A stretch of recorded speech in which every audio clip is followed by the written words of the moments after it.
here we go.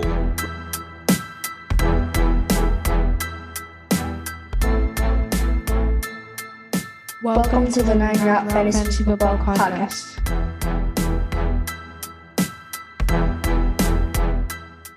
What's up, everybody? Welcome back in to the 9 Route Fantasy Football Podcast. Pat and Scott. Week 9 we're heading into. We have one more matchup tonight with the Cincinnati Bengals against the Cleveland Browns. This is our Halloween edition. It is literally October 31st this year, and this week is flying by. Again, we're already into week 9. We have a ton of bye weeks to talk about. Luckily, not too many injuries, which is a good thing. A couple names out there you may have heard of. And then we're going to dive into our picks for the waiver wire. Some guys that are probably under-owned that are definitely going to be available or should still be available in most of your redraft leagues, possibly in a keeper league dynasty. I would say most of them are long gone on that level, but again, Pat and I were involved in a lot of leagues, dynasty, redraft, our league of record, which is a keeper league, which has a splash of redraft to it. Pat, how'd you do this week so far? You looking up or hanging in there?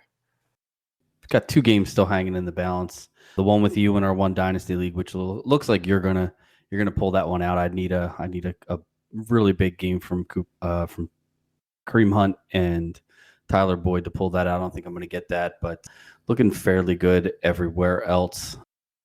It's been a pretty interesting week as far as fantasy goes.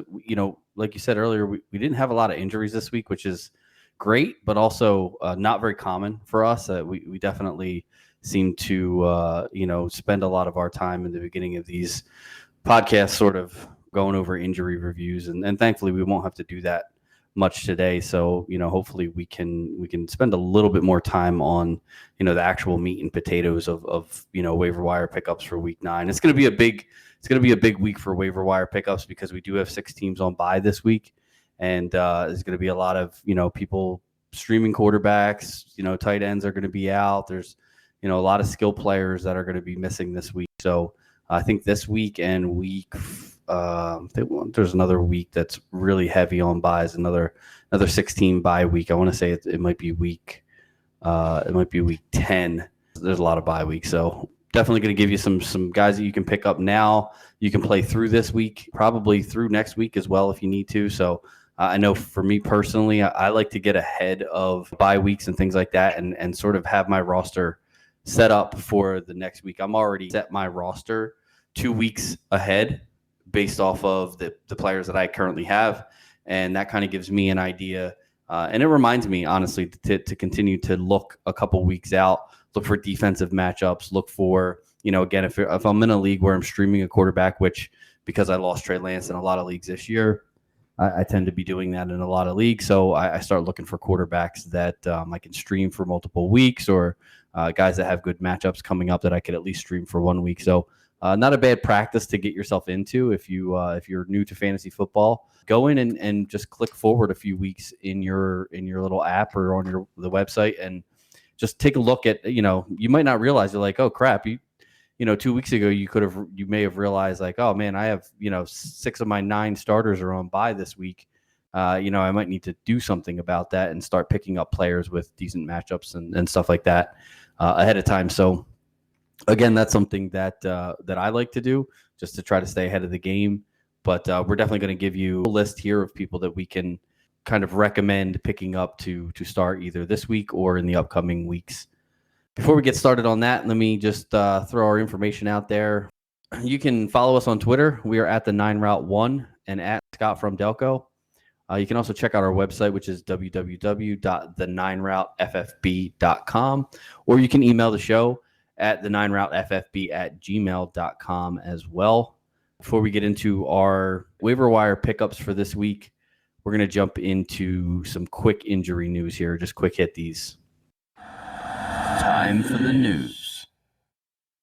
First, Cooper Kupp left the game literally in the last 2 minutes of the game. Looked like he got tackled, rolled up on. Looks like a sprained ankle as of right now. Doesn't seem like there's any major damage. He did walk off the field. He is considered day-to-day with that ankle injury moving forward. I think he'll be fine. Like I said, he did walk off the field. probably should have been in there. And I think Sean McVay sort of alluded to that in his press conference after the game, was kind of kicking himself for having Cooper Kupp out there in a game where they were down by 3 scores. But I think luckily he avoided a major injury. So that's a good news for any Cooper Kupp owners out there. Another wide receiver to speak of is somebody who's had a little bit of an injury-plagued season so far. Christian Watson, Green Bay Packers, had a catch for 12 yards and immediately left the game with a concussion. Was ruled out for the remainder of the game, and obviously we'll have to clear that protocol. He just had gotten back from missing 2 games with a hamstring, had a lot of issues in training camp, similar stuff. He's a player that was drafted for his athletic talent and possible development as a top wide receiver. It's been very hard for him this season to find any footing. He really has not looked worthy so far. And again, those injuries are a factor.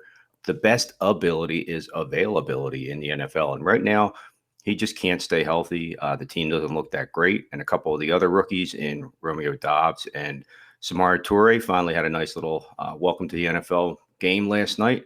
It's going to make it tough for him, but right now, Christian Watson definitely going to have to wait and see if he can be cleared of his concussion and available coming up this week against the Detroit Lions. Another wide receiver with a concussion left the game, Richie James for the New York Giants. James was getting some looks early in the season, but Darius Slayton seems to have come back around, and with Wan'Dale Robinson getting healthy, they are really the 2 main guys there in New York. That they even throw the ball a ton in that offense. But Richie James ended up, unfortunately, losing 2 fumbles on 2 punt returns that cost the Giants that game.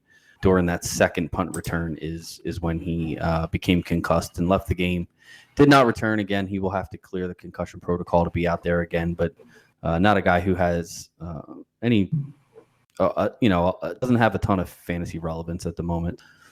And finally, we're going to look at one Mark Ingram of the New Orleans Saints. Knee injury yesterday. It looks like he might be out about 3 to 4 weeks with a grade 2 MCL sprain. This happens at a weird time right now. Obviously, he had been just playing second fiddle to Alvin Kamara, who had a monster game yesterday. There have been some rumors swirling that Kamara possibly could be traded.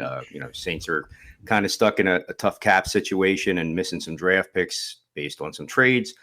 That might be that might be poo-pooed right now, not having somebody maybe viable. Dwayne Washington is next up on the roster, depth chart wise, and they do have Jordan Howard and Jake Funk on the practice squad. Again, not that you're digging deep on Saints backup running backs because we know Kamara is the show, but Ingram being out these 3 to 4 weeks could definitely play a factor on real NFL time with any possible trades with Alvin Kamara. That being said, again, 3 to 4 weeks with a slight sprain is one thing. He's not a kid anymore, so it may take him a little bit longer to get back into the swing of things.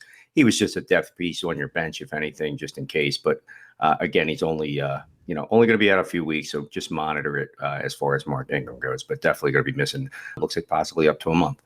And that's pretty much it for the fantasy relevant. There were some other injuries, some guys that came off. I think Tyler Higbee came off the field and ended up coming back into that game. So nothing major to report. Nobody missing any major time. I know that we covered the Jamar Chase injury last week, so we're not going to hit that again. But luckily, we escaped week 8 with not too many injuries to the fantasy relevant players. So a little sigh of relief there with so many teams playing. To only have a few injuries is a good thing. It's about time, because I feel like a lot of what we ended up doing on this podcast was all injury related for a little while there. So glad to not have to talk too much about that this week. What we are going to talk about a lot this week are our waiver wire pickups. Weekly waiver wire. We have 6 teams, like I said, on bye this week. The Cleveland Browns, Dallas Cowboys, the Denver Broncos, New York Giants, Pittsburgh Steelers, and the San Francisco 49ers. With all of those players out of the mix for your week 9 lineups, we got a couple players that we did some research on, some guys that should be available in most leagues here, and some guys that immediately are going to become streaming options for you at the quarterback and tight end positions, and running back and wide receivers that you can stash who either are on bye or are coming off a bye, that could definitely fit into your roster somewhere within the next few weeks, now that we are hard and heavy into the bye weeks hitting us. First guy we're going to talk about is actually somebody who I drafted in our league of record and quickly dropped him because he wasn't really performing, but has had a couple weeks there where he doesn't seem to be the same guy that we thought. Was that Justin Fields of the Chicago Bears, 33% owned. He's picked up about 19 points a game in his last 4 games, and that's pretty decent for a starting quarterback. There's been a lot of ups and downs, and some of the established veterans haven't been doing as well. So he's definitely one of the cheekier pickups right now. He's looking like somebody who, again, isn't maybe going to win your league yet, but he does have a nice little stretch coming up, going up against, he's got Miami this week, the Detroit Lions, and the Atlanta Falcons love to bleed points. Then coming back to the Jets, Green Bay's been up and down. He's had some nice games.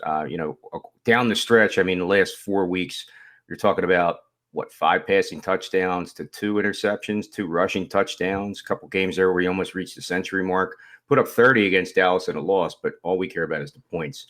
And I think that having him right now, he's number 11 in fantasy this year. So definitely look for Justin Fields. Add him to your roster. Yeah, after a pretty shaky start, he definitely. I think the Bears are finally doing what works traction with him. Yeah. Well, they're finally letting him run the ball. I think there's so much emphasis being placed on, protecting these quarterbacks, and the league does a really good job at protecting them in the pocket. But once they get out and start running, a lot of that protection sort of goes away. I mean, other than their ability to slide. But I think when you why I don't understand why these teams want to draft these athletic quarterbacks, and it gives them that added dimension, but then they want to sit there and be like, oh, don't run, don't get hurt, get out of bounds, make sure you slide. Like, these guys, they're professional athletes. Like, if what he does well is run with the football, at least at this point in his career, because look at Jalen Hurts. I mean, last year there was so many questions on whether that guy was going to be good enough as a passer to make it in this league, and now all of a sudden you give him, a weapon like A.J. Brown, and he's showing you what he can do with his arm. He just had to buy enough time with his legs and win games for Philadelphia, with what he was good at until he was able to progress in his career as a thrower. And I think Justin Fields is taking that similar path. Right now, he's not the best passer in the league. You can see it when you watch the games. But what he does do well is run the football. And I think, as long as the Bears offensive offensive coordinator and head coach get together and use Justin Fields' strengths to the team's advantage, I feel like he's going to continue. All these quarterbacks with these rushing upsides, they're perfect for your fantasy team because they don't have to throw the ball a ton.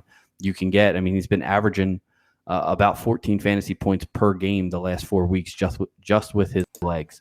So he doesn't have to be the best passer in the world, but he can get you 14 with his legs and another 10 with his arm.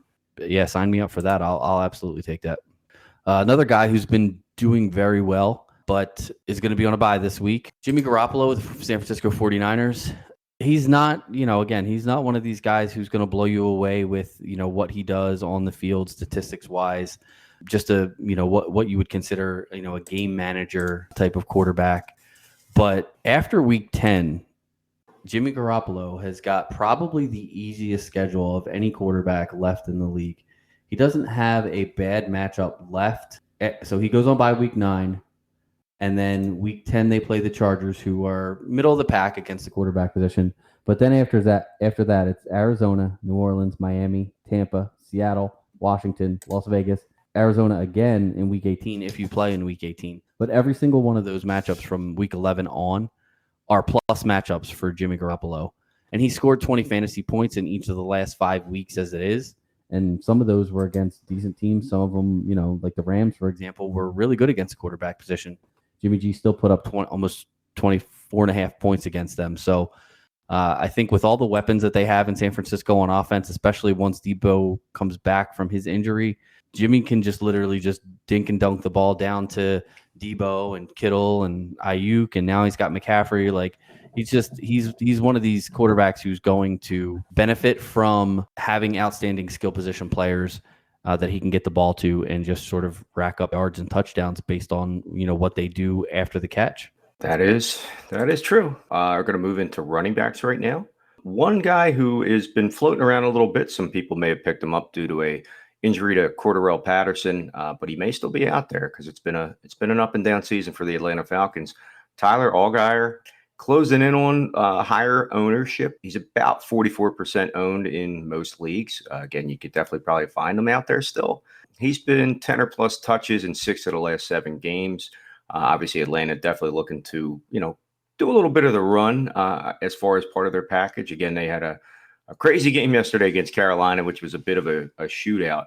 But you have seen Allgeier. He's closing in right now in the last 3 weeks. If you average it out, he's been on the field for about 60% of the snaps. So I think they're definitely looking at evaluating the future talent as opposed to maybe somebody a little more established. He can play both sides of that ball where he can make the run between the tackle and is a little bit of a threat out of the backfield when it comes to catching a pass. He's actually the 4th best rookie running back this year. Obviously, Breece Hall was kind of running away with things. We have Dameon Pierce has also been a big name, but Allgeier is showing maybe a reason why people were high on him earlier in the season.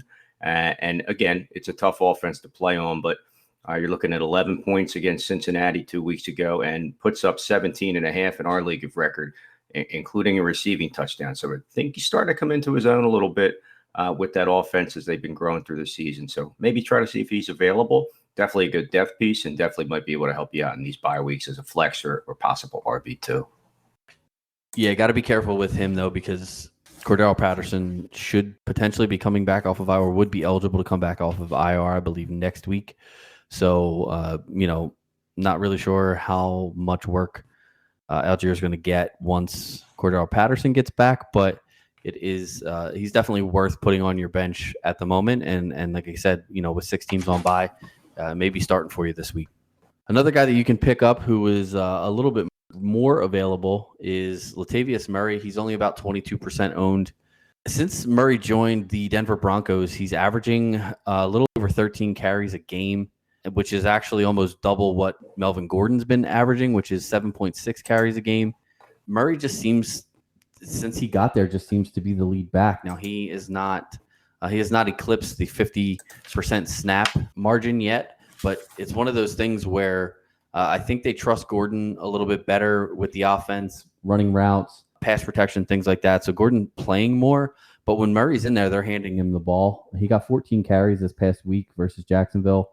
Only went for 46 yards, but did score a touchdown. Also added 1 reception for 13 yards on 2 targets. So I had a fairly respectable fantasy day since joining the Broncos.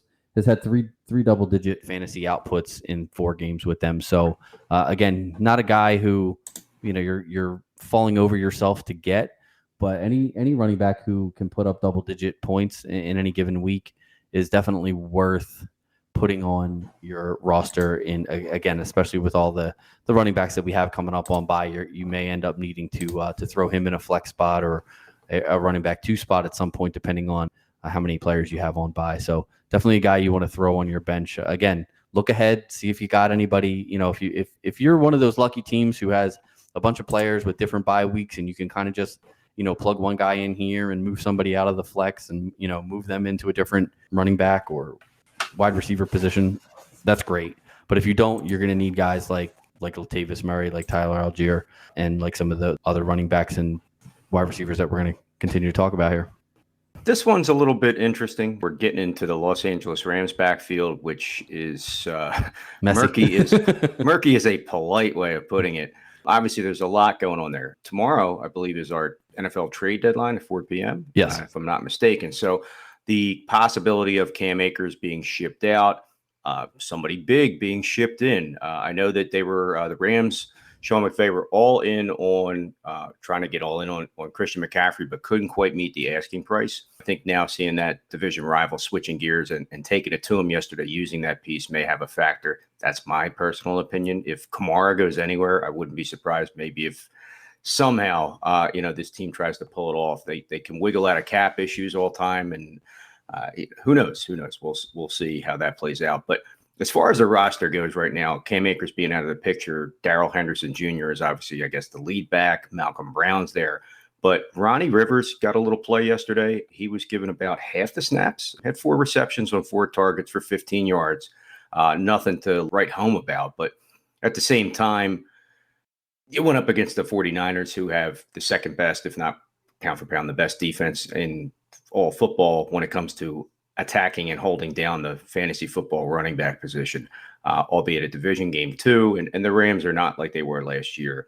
Ronnie Rivers and also Kieran Williams, rookie that hasn't really made it quite yet. But again, with some of these shakeups that could happen possibly with, again, a Cam Akers trade and things of that nature, you could definitely see that, again, Kieran Williams is designated for return from IR from earlier this season.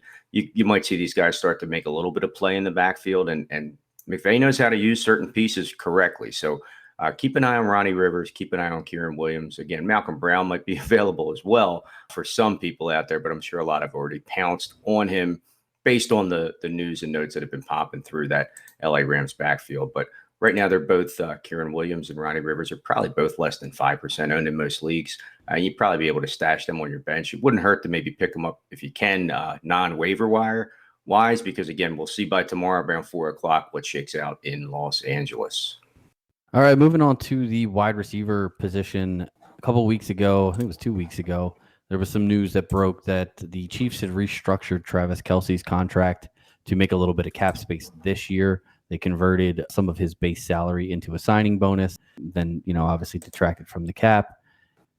Nobody was really sure why. I think everybody kind of knew that Kansas City was, probably looking to pick somebody up or make a trade. They did, which we already announced for Kadarius Toney. But this is the official, you need to pick Kadarius Toney up call to action here. He's about 54% owned. I think some people have already jumped on. I think a lot of people jumped on Kadarius Toney as soon as the trade was announced. I saw him picked up in pretty much every league that he was available in that I play in. Play with some pretty savvy fantasy managers like Scott over here who get out and get this news and pick these players up right away. Obviously, we don't know yet. I think he's basically just a stash and see at this point. It does concern me a little bit that guys like Juju Smith-Schuster and Marcus Valdez-Scantling, if the Chiefs are going out and trading for, another wide receiver, do they just want more, explosiveness? Do they just want another playmaker?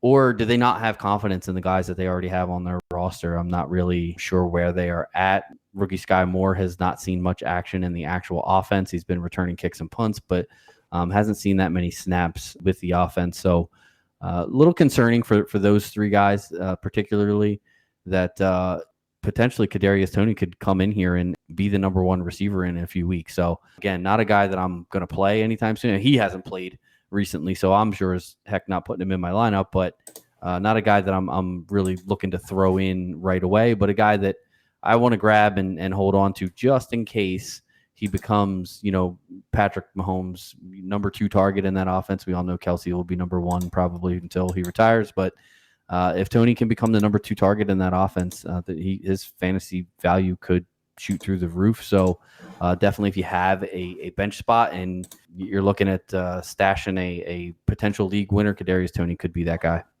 Yes, we shall see. Sometimes Andy can get, gold out of garbage. So we'll see what happens. Another guy, probably pretty solid with the ownership, but depending on your league, especially like a redraft league where a lot of people dump people often. There's not a lot of, not even dynasty, but just a keeper concept where people are stashing people. And some people just aren't high on the Pittsburgh Steelers offense right now. But Chase Claypool, he's pretty much like about 60% of leagues, I'd say, own. But again, you can find him out there. Some people might drop him if there's maybe a sexier guy out there at a different position just to make a dump. Again, he's definitely not starting for a lot of people. But if you see him out there, he's starting to become a little bit more of a factor, almost like he was in his rookie season. Obviously being the best player in the NFL, according to him, is always a thing that I guess quarterbacks look at. But yeah, he's been getting more and more involved in the offense. When you really sit there and look over the last 4 weeks, he's been getting about 7.5 targets a game. That's all with Kenny Pickett, who obviously probably the best option they have at quarterback right now. 3 of the 4 last games that he's played in, double digits, threw a touchdown pass this week versus the Eagles. It's little things like that do help us out here in fantasy land to, keep guys moving and grooving, when it comes to getting you points any way possible. I know McCaffrey had the hat trick yesterday, and again, you'll take those. Your wide receiver gets a jet sweep for a 20-yard touchdown, stuff like that. It's huge. So those are the guys that you like to see get involved as much as possible. So they're going into a bye week, so he may become a little bit more available. Some people will roll the dice, dump him, maybe look for some type of a stronger backup based on all the buys that are happening. As far as that goes, I think he is somebody that, again, should be on your bench and has what's looking like some startability, when it comes to the league as far as fantasy goes. So if you see Chase Claypool out there, just remind him how good he is and pick him up and put him on your roster. He would appreciate that, I'm sure. Yeah, he will tell you too. Yeah. No, and what you said is spot on with him going on a bye week. This is the time I like to pick players up, is when they're going on to a bye week. And this is the time when a lot of these players will be dropped because teams are looking for replacements. They're looking for bye week fill-ins. And, a lot of times, I mean, we've all been there, right? As fantasy football, managers, sometimes you have to drop a guy that you don't want to drop. You want to hold on feeling to in him. the world. It really is. But sometimes you just have to do that. Or maybe, you get hit by the injury bug. A couple of guys go down and now you need to pick somebody up, and now you have to drop somebody that, maybe you didn't want to drop. So always make sure that you're going out there and checking every Wednesday morning when the waivers run through the leagues. I go out and I check who people dropped, because those are the guys that, a lot of times, sometimes they drop guys who haven't done anything and probably won't do anything. And, the guys like Kadarius Toney who were picked up and didn't turn into anything, but now, they're dropping them. But there's a lot of times out there where guys get dropped, defenses get dropped all the time, where, maybe they just have one bad matchup, and then the next 2-3 weeks in a row, they have really good matchups. If you find those defenses out there, those players that, again, maybe have been dropped, but reluctantly, go out and grab them right away. I mean, and you don't even have to use a waiver priority on those guys, because waivers have already cleared. So, depending on the type of league you play in, you can either pick those guys up free and clear, or sometimes they sit on waivers for another day or two. But even still, usually they'll clear again after that, and you can pick them up without any waiver priority or spend any fab money or anything like that. So definitely check that out. Another wide receiver that should be available in most leagues, in about 61% of leagues, he should be available. Romeo Doubs. After the goose egg he gave you in week 7, Doubs came back pretty big in week 8, going 4 for 62 and a touchdown on 7 targets. He's one of those, what I would consider a break glass in case of emergency player, who you have him on your bench. You don't really want to start him every single week. He's not one of those guys that's going to give you any guaranteed production, but he's one of those guys, again, when we're talking about bye weeks, he's one of those guys where if you have, a couple wide receivers on bye, or a wide receiver and a running back, and you're looking for a flex option, Doubs can put up this type of line. I mean, that's 16.2 PPR points. If you play half PPR, it's 14.2. These guys are viable options to just kind of hold the place for 1 week and get you through the week.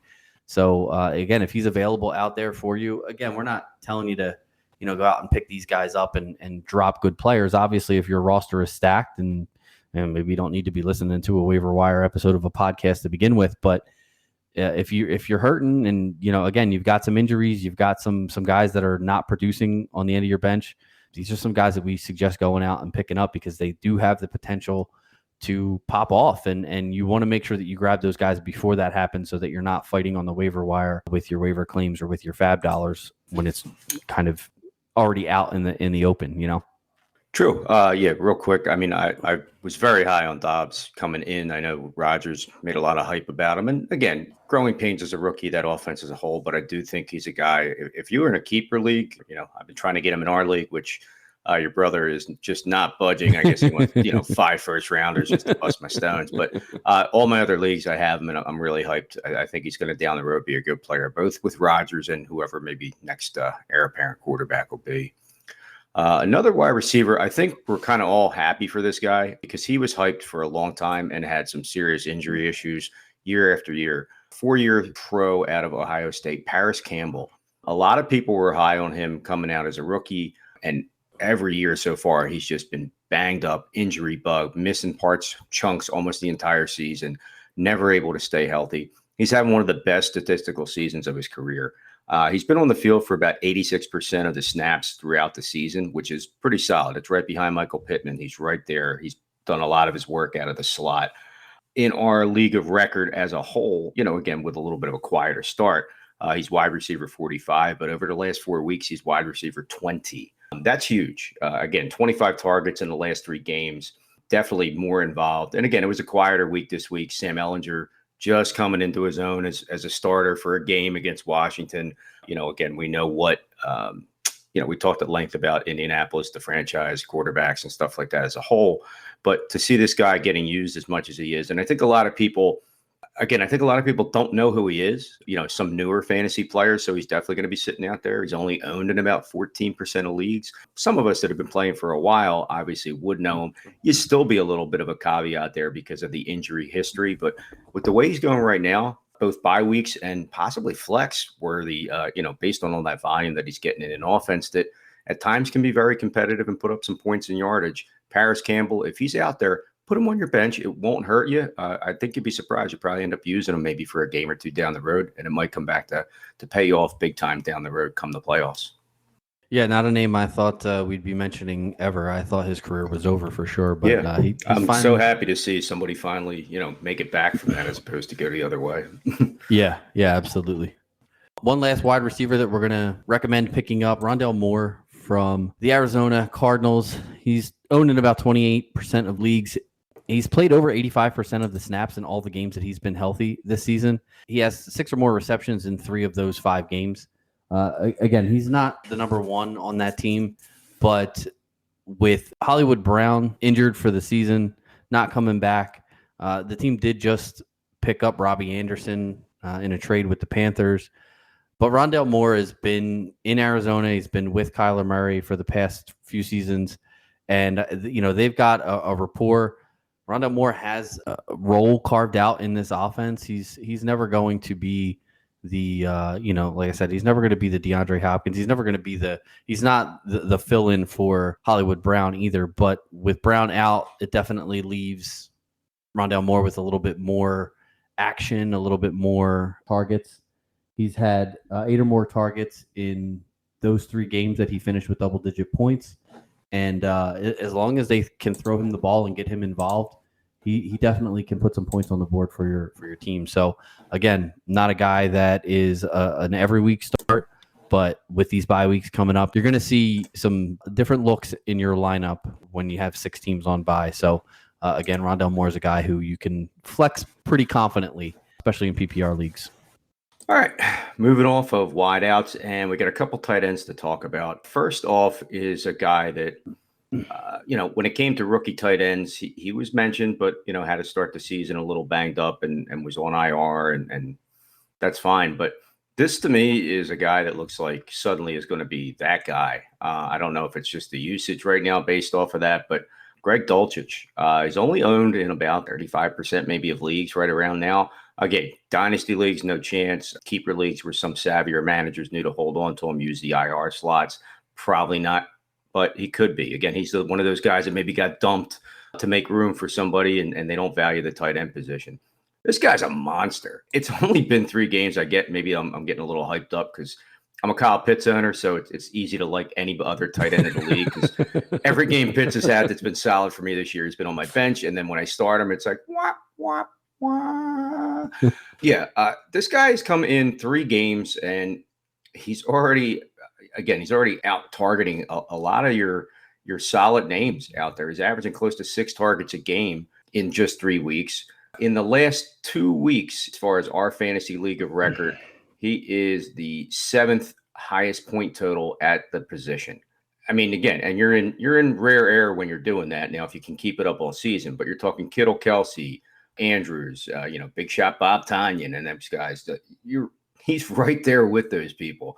In the last 2 weeks, 8 catches, 95 yards, and a touchdown. Is it going to stay that way? Maybe. Russ seems like he's found somebody. He did it with Brett Rippon at quarterback too. So it's not a matter of who it is. He was on the field for 80% of the snaps in week 8. They're on a bye week. So again, this could be a spot where somebody has to dump him. If he's out there, pick him up. To me, he is just oozing tight end one for the rest of the season, where, maybe it's a guy Russ rallies around, because we've seen the usage go down. I hate to say it. I know you're a big on him. Cortland Sutton, Rudy, and those guys aren't getting the target share that they were at the beginning of the year, and it's kind of gone downhill. But if this guy's going to be that guy, let's ride him all the way through the fantasy playoffs. Again, but we shall see. But Greg Dulcich, I think it's scary right now, just watching him underneath. But I think in 4 or 5 weeks, people are going to know who he is. So get him while you can. Yeah, just we were just talking before we got on air here, and he was sort of a throw-in player that I kind of traded for recently in a dynasty league, and I made it seem like a throw-in, but I was very happy and very interested to get him on my roster. And according to some of our league mates, I gave up too much, but opinions are like buttholes, right? Everyone's got one, and most of them stink. So don't really care about what other people think of my trades. I feel like getting Dulcich in that trade was, part of what made that a good deal for me. So very, very interested in seeing how the rest of the year plays out. Russell Wilson loves tight ends, so definitely a guy that I'm going to be interested in starting in that league. So. Oh, you meant actually on the field? Yeah. His CR. All right. Receiving tight ends. Yeah. My bad. Sorry, Russ. But no, and again, real quick too, I did mention previously when we talked about our trade episode that he's got that future potential. He's a guy to go out and get. So from one guy that has it going on to another guy who might. Pat, who you got for the last guy? Well, fantasy managers. Maybe if you hadn't played fantasy in 4 years, you'd remember this name, but he hasn't done much until this year. But Evan Ingram, he's only about 40% owned in leagues. He's been really good this year with the Jacksonville Jaguars. As we know, Doug Peterson loves his tight ends as well. Helped to make Zach Ertz a household name when he was in Philadelphia. Evan Ingram has 6+ targets and 4+ receptions in the last 4 games, and he's averaging just over 12 PPR points per game in that span. He's the tight end 13 in fantasy football right now with only 1 touchdown on the year.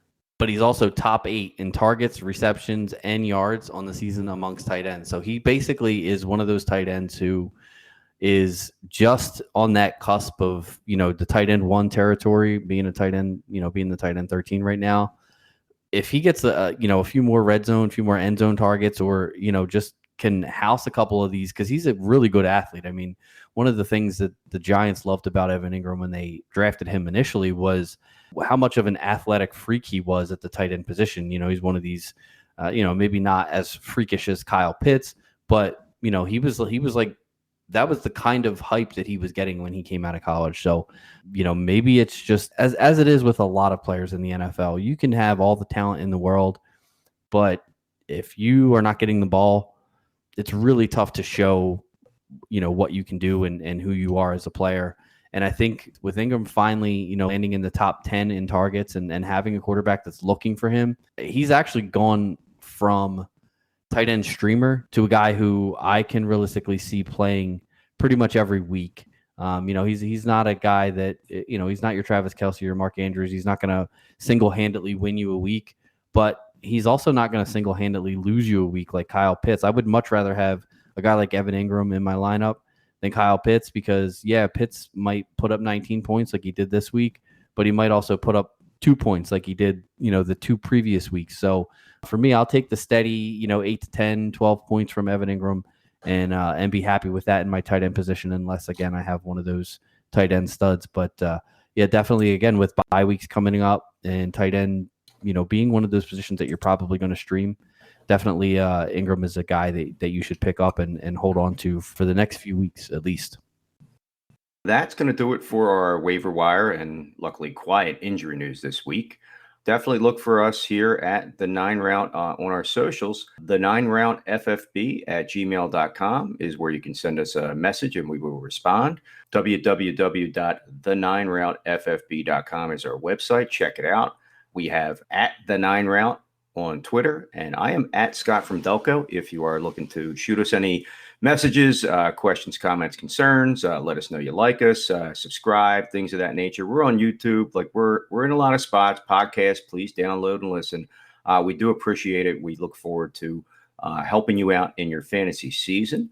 Just want to give a quick shout out also to Mickey's Port of Call Pub in Tuckerton, New Jersey. It's Halloween. Kids eat free on Mondays at Mickey's. I'm sure they're probably going to have a little candy on the side. So take your kid down there, get them sugared up before the big run tonight. Happy hour from 3 to 6 all the time there. And again, I'm sure it looks like we're going to get a game 3 in for the World Series. So again, local boys done good. Fighting Phil's going for that home advantage to say, check the game out, maybe swing by Mickey's, enjoy yourself down there. Pat, anything before we sign off? I think that's it. Just again, thanks for listening. Thanks for downloading. Please, when you listen to the podcast, click that little plus for us. That lets us know that you're listening, that you're downloading, and helps us keep going, doing what we're doing. Hopefully, we're helping you get some wins in your fantasy season, and hopefully can help you get a championship at some point this year. All right, folks. For Pat, this is Scott. We will see you soon with our start sits. Have a great holiday for Halloween. And again, go Phils, and we'll talk to you soon. Peace.